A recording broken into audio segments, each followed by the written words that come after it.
The world is a vast graveyard of successful men who were merely flashes of lightning in a long, dark night. You see them daily, the self-made billionaires, the financial titans who flare up and fade like falling stars. In the philosophy of spiritual capitalism, death is not the tragedy. The tragedy is the dissolution of the empire you built with your own blood. The shirt sleeves to shirt sleeves phenomenon is not an economic law. It is a spiritual vacuum. Most men play a game that ends when their heart stops beating.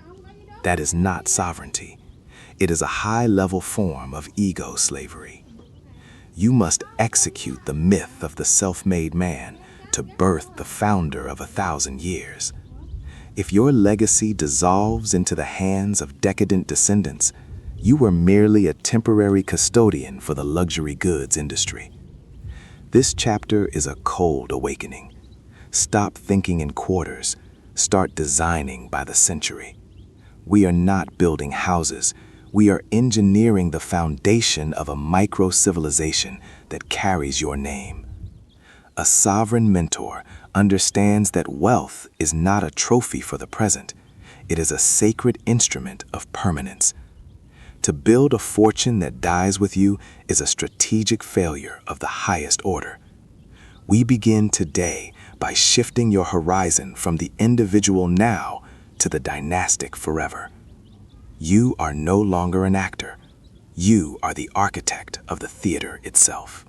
Your greatest asset does not sit in an escrow account. It resides within the double helix of your DNA. In the architecture of fate, the body is not a vessel for hedonism, but a biological treasury.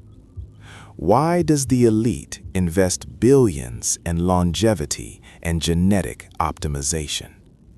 It is not out of a fear of death, but because a dynasty requires a patriarch who remains sharp long enough to forge the third generation. Lineage is the transmission of values through the medium of biology. If you neglect the physical excellence and environment of your descendants, you are allowing the moat of your dynasty to leak from within. A master of strategy views the genome as a primary capital asset. We speak of the biological moat, the resilience, intelligence, and vital energy that outpaces the competition. Do not merely leave money, leave a superior biological trajectory. When your bloodline is fortified, your will is executed through generations even without your physical presence. Spiritual capitalism demands that you treat your lineage as a high-performance engine. You are the guardian of a genetic flame. Do not let it flicker out in the winds of modern decadence. Fortify the vessel, and the spirit of your empire will endure. Your DNA is the first ledger of your power. Ensure its entries are written in the ink of excellence and preserved with the cold precision of a sovereign. The tragedy of the wealthy is that they build walls so high to protect their children from pain that they inadvertently strip them of the will to survive. An heir is a consumer. A successor is a producer. To create sovereigns, you must design a curriculum of synthetic adversity. If the modern world is too soft, you must build the forge for your bloodline yourself. You are not raising good kids. You are training the next board of directors for your family's fate. Discipline, controlled deprivation, and brutal intellectual challenges are the bricks of character. A sovereign mentor knows that comfort is the poison of a dynasty. You must create the friction necessary to temper steel. The child must understand that the family's wealth is a divine instrument for the protection of truth, not a ticket to debauchery. Teach them to rule, not to spend. Mastery is not inherited, It is earned in the shadows of the challenges you strategically place in their path. If they do not face a lion you provide, the world will eventually send a wolf they cannot handle. Synthetic adversity is the greatest gift a founder can give. It is the simulation of the struggle that made you, ensuring the fire of the founder never dies in the veins of the prince. Raise them in the quiet theater of war, so they may lead in the loud theater of peace. To protect your legacy, you must exist above the fray of crumbling nations. This chapter explores the Machiavellian strategy of legal invisibility. In a world of confiscation and ideological decay, the architecture of lineage demands that your assets and people be decoupled from any single point of failure. We apply the three-flag theory to your destiny: citizenship in one place, assets in another, and a spiritual home in a third. This is the financial manifestation of the Stoic inner citadel. When a nation-state loses its mind, your dynasty remains unmoved and untouched. The use of dynasty trusts and private family offices is not merely for tax efficiency. It is the construction of legal walls for a modern castle. You must become a jurisdictional ghost, present everywhere but bound by nowhere. True power is invisible and beyond the reach of collapsing institutions. By distributing your presence across borders, you ensure that no single tyrant or economic collapse can extinguish your flame.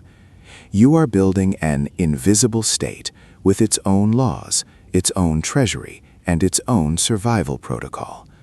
The sovereign mentor does not beg for permission from governments. He architects a reality where their reach is irrelevant. Your family office is the bunker. Your trusts are the shields. In the game of fate, the one who cannot be pinned down is the one who cannot be defeated. The most critical strategic decision of your life is not a corporate acquisition. It is the person you choose to merge your timeline with.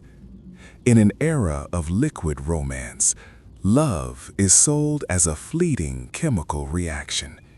In the architecture of fate, partnership is a strategic alchemical merger.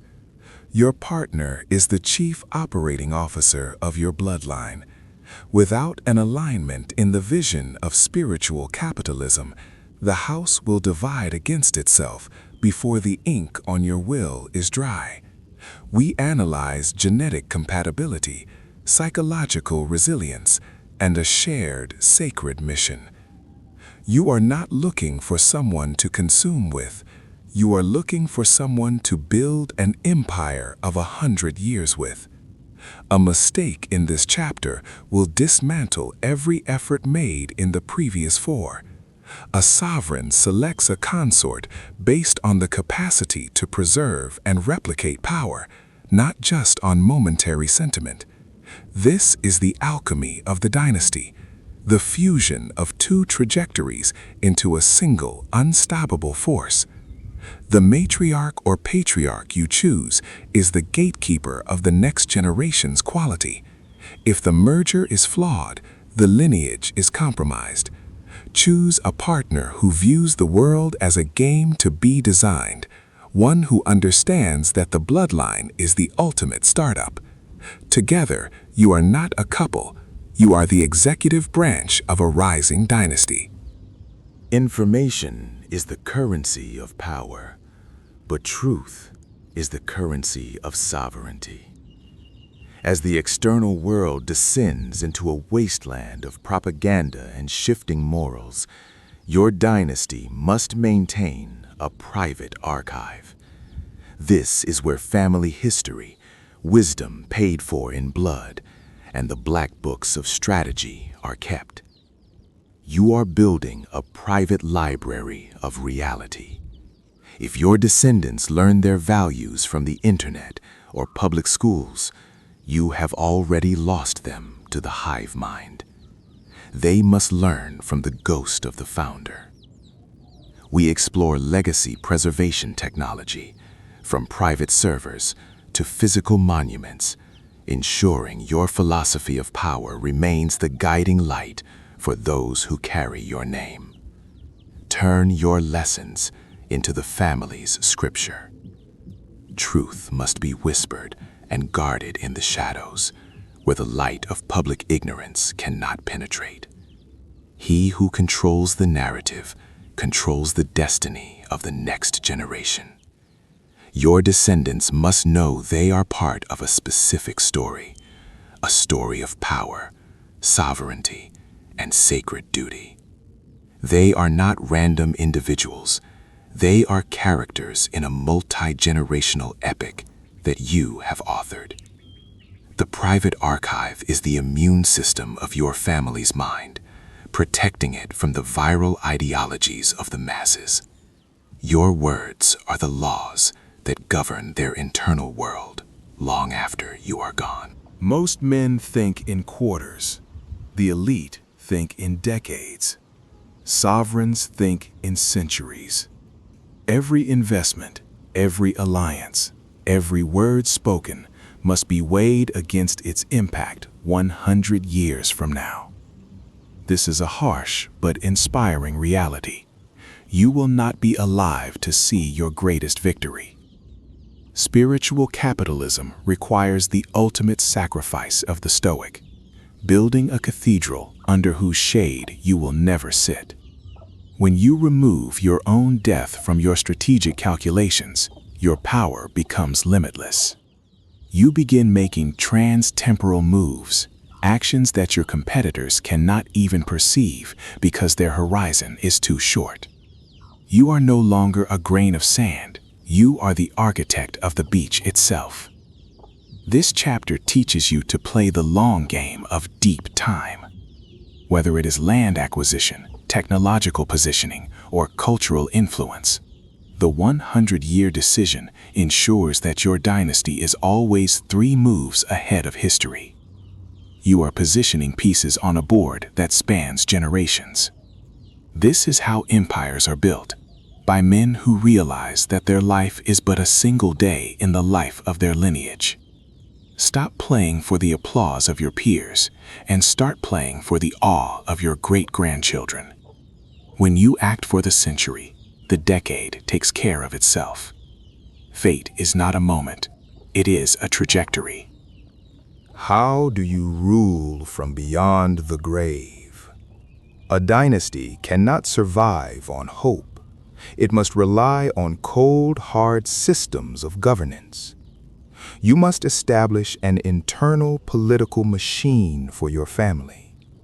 Use ironclad trusts, incentive structures, and even AI to guide the behavior of your descendants. We discuss the establishment of family councils and dynastic constitutions. Successors must prove their competence before they gain access to capital. Assets are not given, they are leased by the family entity to those who demonstrate virtue and skill. You are creating a ghost in the machine, an automated system of checks and balances that rewards excellence and strips assets from the decadent. Wealth must be a glorious burden, a sacred responsibility, not a permit for laziness. You rule not by presence, but by the unbreakable rules you designed while living. This is the mechanical manifestation of your will. By creating a system that survives your ego, you ensure that the dynasty remains anti-fragile. The governance system is the code that runs the family firm. If the code is strong, the machine will function regardless of the quality of the individual operator. You are setting the parameters of reality for those who follow, ensuring the fire you started continues to burn with a controlled, directed intensity. We conclude with the vision of the eternal return.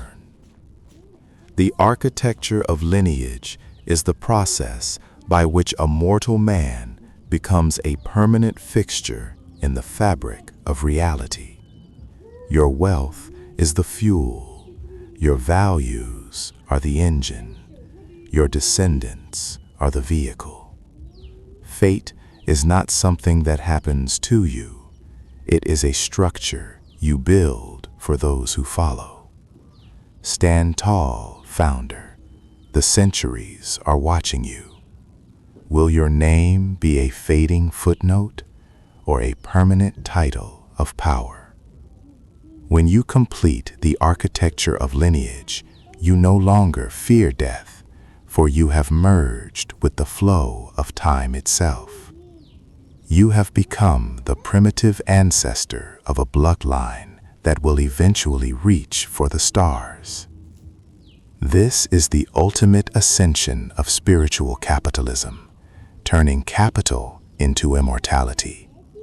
You have transcended the biological limit of a single life to inhabit the collective life of a dynasty. The world belongs to those who plan for it. Your legacy begins now.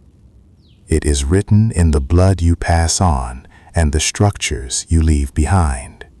The sovereign mentor departs, but the founder remains.